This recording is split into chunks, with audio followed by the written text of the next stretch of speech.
Hi friends, welcome back to my channel. ನಾನು ಮಾಡ್ತಾ ಇರ್ತಕ್ಕಂಥ ಇಂದಿನ ರೆಸಿಪಿ ಹಾಗಲಕಾಯಿ ಪಲ್ಯ. ಹಾಗೆ ನನ್ನ ಚಾನಲ್ನ ಯಾರು ಫಸ್ಟ್ ಟೈಮ್ ನೋಡ್ತಾ ಇದ್ದೀರೋ ಅವರೆಲ್ಲರೂ ಪ್ಲೀಸ್ ಸಬ್ಸ್ಕ್ರೈಬ್ ಆಗಿ, ಫ್ಯಾಮಿಲಿ ಫ್ರೆಂಡ್ಸ್ ಜೊತೆ ಶೇರ್ ಮಾಡಿ, ಲೈಕ್ ಮಾಡಿ. ನಾನಿಲ್ಲಿ 4 ಹಾಗಲಕಾಯಿನ ತೊಗೊಂಡಿದ್ದೀನಿ. 4 ಹಾಗಲಕಾಯಿನ ತೊಗೊಂಡು ನೋಡಿ, ಆ ಕಡೆ ಈ ಕಡೆ ಸೈಡಲ್ಲಿರೋದನ್ನ ಕಟ್ ಮಾಡಿಬಿಟ್ಟು ಸಪ್ರೇಟು ಇದು ಮಾಡೋಣ. ಹಾಗಲಕಾಯಿನ ಫಸ್ಟೇ ತೊಳ್ಕೊಂಡಿದ್ದೀನಿ. ನಾನು ತೊಳೆದ್ಬಿಟ್ಟು ನೋಡಿ, ನಾನು ರೌಂಡಾಗೆ ಸ್ವಲ್ಪ ತೆಳುವಾಗೆ ಕಟ್ ಮಾಡ್ಕೊತಾ ಇದ್ದೀನಿ. ಸ್ವಲ್ಪ ದಪ್ಪ ಇದ್ದರೆ ಬೇಯಲ್ಲ ಬೇಗ. ಈಗೆಲ್ಲ ಹಾಗಲಕಾಯಿನ ಈ ರೀತಿಯಾಗಿ ಕಟ್ ಮಾಡ್ಕೊಳ್ಳೋಣ. ಕಟ್ ಮಾಡಿ ಸ್ವಲ್ಪ ಉಪ್ಪು ಹಾಕಿ ನೀರಲ್ಲಿ ನೆನೆಸ್ಕೊಳ್ಳೋಣ. ಸ್ವಲ್ಪ ಒಂದು 5 ನಿಮಿಷಗಳ ಕಾಲ ನೀರಲ್ಲಿ ನೆನೆಸಿಟ್ಕೊಳ್ಳೋಣ. ಈಗ ಅಷ್ಟರಲ್ಲಿ ಒಂದು ಪ್ಯಾನ್ ಇಟ್ಕೊಂಡು ಪ್ಯಾನ್ಗೆ ಒಂದು 50 ಗ್ರಾಮಷ್ಟು ಎಣ್ಣೆನ ಹಾಕ್ಕೊಳ್ಳೋಣ.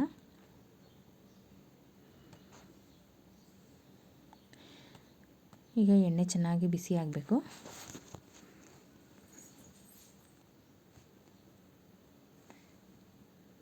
ಈಗ ಎಣ್ಣೆ ಬಿಸಿಯಾಗಿದೆ.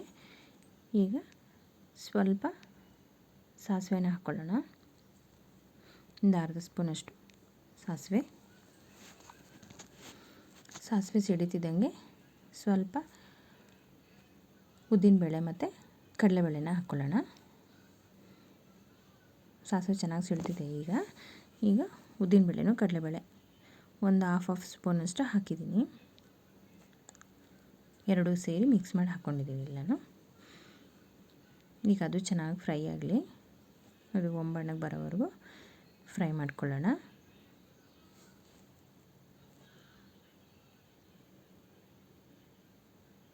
ಈಗ ಅದು ಫ್ರೈ ಆಗಿದೆ.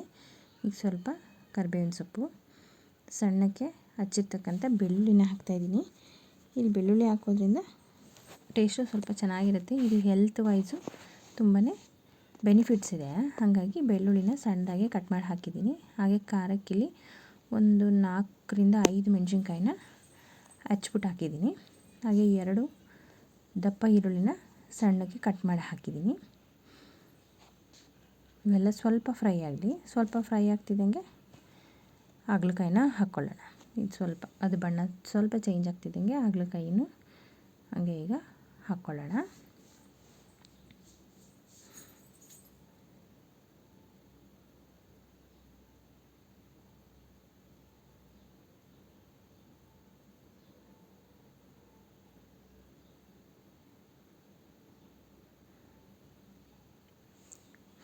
ನೋಡಿ, ಈಗ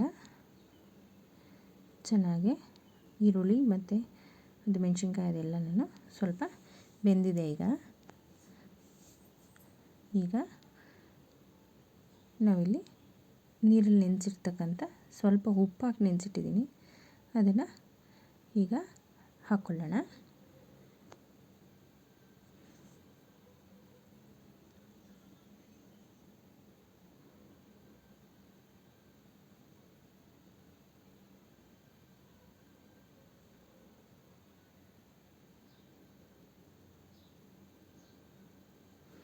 ಇದನ್ನು ಪ್ಯಾನಲ್ಲಿ ಬೇಕಾದ್ರೂ ಮಾಡ್ಬೋದು, ಇಲ್ಲ ಡೈರೆಕ್ಟ್ ಇದೇ ಒಗ್ಗರಣೆನ ಕುಕ್ಕರಲ್ಲಿ ಹಾಕಿ ಬೇಕಾದ್ರೆ 1 ವಿಷಲ್ನ ಬೇಕಾದ್ರೆ ಕೂಗಿಸ್ಕೋಬೋದು. ಸೇಮ್ ಒಗ್ಗರಣೆ ಪ್ರೊಸೆಸಿಂಗ್ ಏನಿದೆಯೋ ಅದನ್ನೆಲ್ಲ ಹಾಕ್ಬಿಟ್ಟು ವೆಯ್ಟ್ ಮಾಡೋದೇನು ಬೇಡ.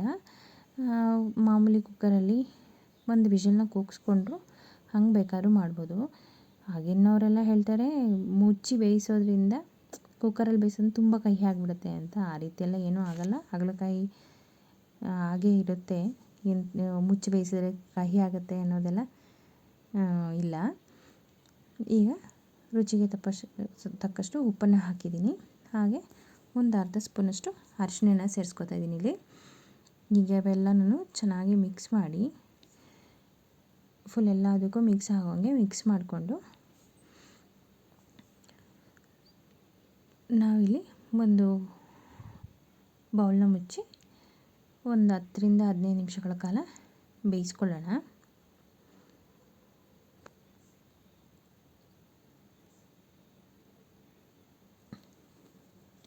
ಉಪ್ಪು ಎಲ್ಲ ಕಡೆಯೂ ಮಿಕ್ಸ್ ಆಗುವಂಗೆ ಮತ್ತು ಅರಿಶಿನ ಪುಡಿ ಹಾಕಿರೋದ್ರಿಂದ ಎಲ್ಲ ಕಡೆಯೂ ಮಿಕ್ಸ್ ಆಗುವಂಗೆ ಮಿಕ್ಸ್ ಮಾಡಬೇಕು.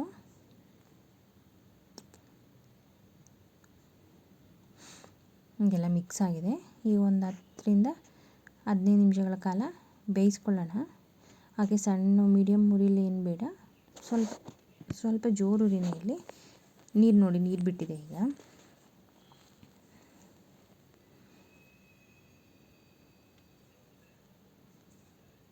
ಈಗ ಒಂದು ಅರ್ಧ ಭಾಗದಷ್ಟು ಬೆಂದಿದೆ ಹಾಗಲಕಾಯಿ. ಈಗ ಹಚ್ಚಿರ್ತಕ್ಕಂಥ 2 ಟೊಮೊಟೊನ ಸೇರಿಸ್ತಾ ಇದ್ದೀನಿ ಇಲ್ಲಿ. ಸಣ್ಣಗೆ ಹಚ್ಚಿರ್ತಕ್ಕಂಥ 2 ಟೊಮೊಟೊ. ಇದು ಅಷ್ಟೇ ಸ್ವಲ್ಪ ಮಿಕ್ಸ್ ಮಾಡಿಕೊಂಡು, ಇದು ಟೊಮೊಟೊನು ಸ್ವಲ್ಪ ಬೇಯಬೇಕೀಗ.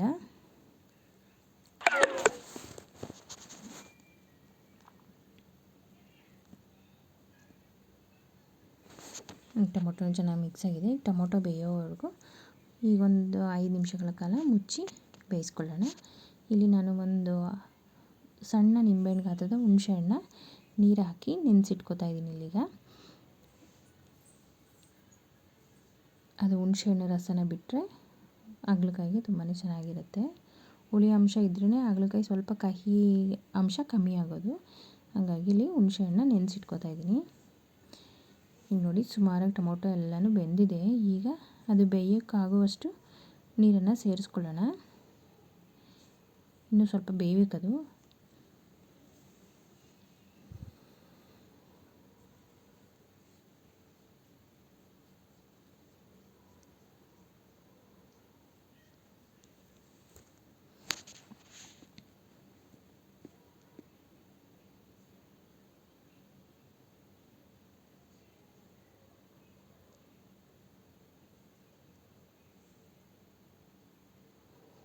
ಈಗ ಅದೊಂದು 3/4 ಭಾಗದಷ್ಟು ಬೆಂದಿದೆ.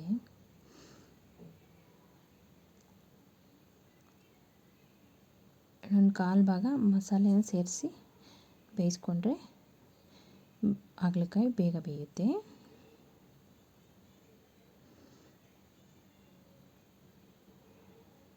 ಈಗ ಇಲ್ಲಿ ನಾನು ಖಾರಕ್ಕೆ ಚಿಲ್ಲಿ ಪೌಡರ್ನ ಆ್ಯಡ್ ಮಾಡ್ತಾಯಿದ್ದೀನಿ. 1.5 ಸ್ಪೂನಷ್ಟು ಚಿಲ್ಲಿ ಪೌಡ್ರನ್ನ ಹಾಕ್ತಾಯಿದ್ದೀನಿ.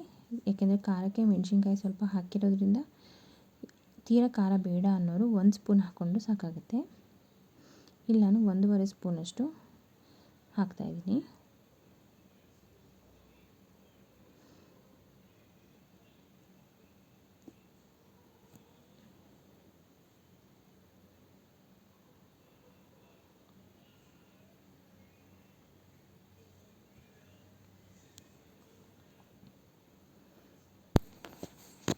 ಈಗ ಹುಣಸೆಹಣ್ಣು ರಸನ ಇಲ್ಲಿ ಆ್ಯಡ್ ಮಾಡೋಣ.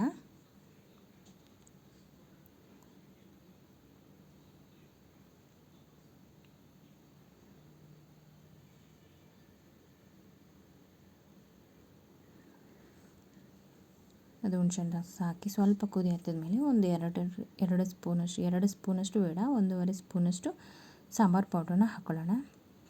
ಈಗ ಸಾಂಬಾರು ಪೌಡ್ರನ್ನ ಚೆನ್ನಾಗಿ ಮಿಕ್ಸ್ ಮಾಡ್ಕೊಳ್ಳೋಣ.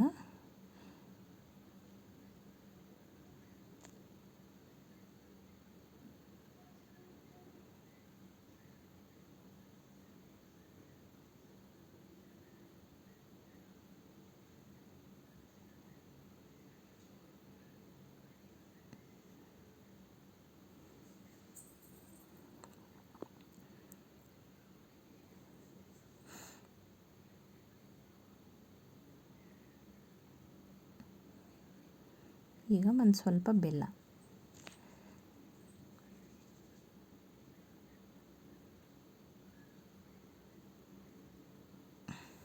ನಾನಿಲ್ಲಿ ಅರ್ಧ ಕಾಯಲ್ಲಿ ಅರ್ಧದಷ್ಟು 1/4 ಭಾಗದಷ್ಟು ಕಾಯಿ ಹಾಲನ್ನ ತೆಕ್ಕೊಂಡಿದ್ದೀನಿ.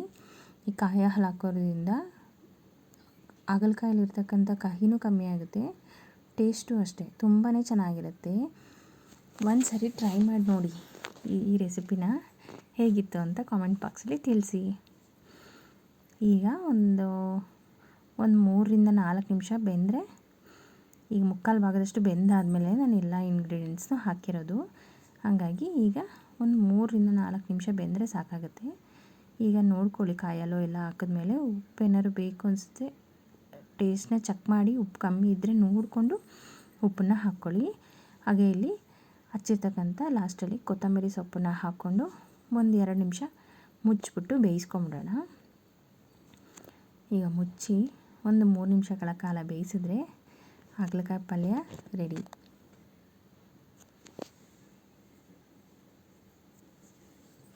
ಈಗ ಈ ರೀತಿಯಾಗಿ ಹಾಗಲಕಾಯಿ ಪಲ್ಯನ ಮಾಡಿಕೊಂಡು ಹೇಗಿತ್ತು ಅಂತ ಕಮೆಂಟ್ ಬಾಕ್ಸಲ್ಲಿ ತಿಳಿಸಿ. ಏನಾದರೂ ಮಿಸ್ಟೇಕ್ ಇದ್ದರೂ ತಿಳಿಸಿ. Thank you friends. ನನ್ನ ವಿಡಿಯೋನ ಆದಷ್ಟು ಎಲ್ಲರೂ ಶೇರ್ ಮಾಡಿ, ಲೈಕ್ ಮಾಡಿ, ಫ್ಯಾಮಿಲಿ ಫ್ರೆಂಡ್ಸ್ ಜೊತೆ ಶೇರ್ ಮಾಡಿ. ಹಾಗೆ ರೆಸಿಪಿ ಟ್ರೈ ಮಾಡಿ ಹೇಗಿತ್ತು ಅಂತ ತಿಳಿಸೋದನ್ನು ಕಮೆಂಟ್ ಬಾಕ್ಸಲ್ಲಿ ತಿಳಿಸಿ. Thank you. ನೋಡಿ ಈಗೆಲ್ಲ ಚೆನ್ನಾಗಿ ಬೆಂದಿದೆ. ಈಗ ಸ್ಟವ್ನ ಆಫ್ ಮಾಡಿಕೊಂಡು ಈಗ ನಾನು ಸರ್ವ್ ಮಾಡ್ತಾಯಿದ್ದೀನಿ. ಇದು ಬಿಸಿ ತಿನ್ನೋದಕ್ಕಿಂತ ಈ ಸಂಜೆ ಟೈಮಲ್ಲಿ ಮಾಡಿಟ್ಬಿಟ್ಟು ಬೆಳಗ್ಗೆ ಖಾಲಿ ಹೊಟ್ಟೆಯಲ್ಲಿ ತಿನ್ನೋದ್ರಿಂದ ಶುಗರ್ ಇರೋರಿಗೆ ಒಳ್ಳೆಯದು ಅಂತ ಹೇಳ್ತಾರೆ. ನಾನು ಅದಕ್ಕೆ ಈಗ ಸಂಜೆ ಮಾಡಿಬಿಟ್ಟು ಬೆಳಗ್ಗೆ ತಿನ್ನೋಂಗೆ, ಬೆಳಗ್ಗೆ ಖಾಲಿ ಹೊಟ್ಟೆಯಲ್ಲಿ ತಿಂದರೆ ಹೆಲ್ತ್ ಬೆನಿಫಿಟ್ಸ್ ಇದೆ ಅಂತ ಹೇಳ್ತಾರೆ. ಹಾಗಾಗಿ ಸಂಜೆ ಮಾಡ್ಕೊಳ್ಳಿ. Thank you.